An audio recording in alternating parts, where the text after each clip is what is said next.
Hi guys, welcome back to my channel, Edmund Mindaros, and for today's quick tutorial, and I'm going to show you guys on how to turn off the background image in NewsFeed from your Bing homepage.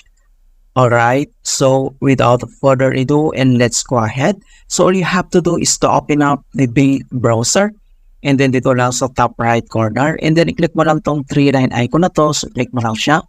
And then next step ay select mo lang dito yung customize your homepage. So ito.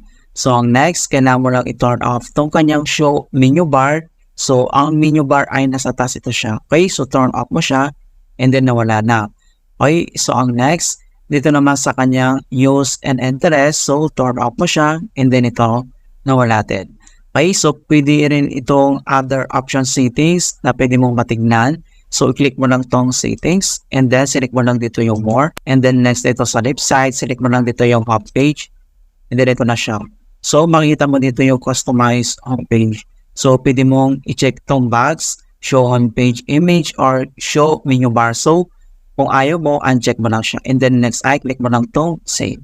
Okay, so ganoon lang po kasimple kung paano natin i-turn off ang background image in NewsFeed on the Bing homepage. Okay, so please don't forget to like this video, subscribe to my channel for more quality content. Thank you guys and see you in my next tutorial.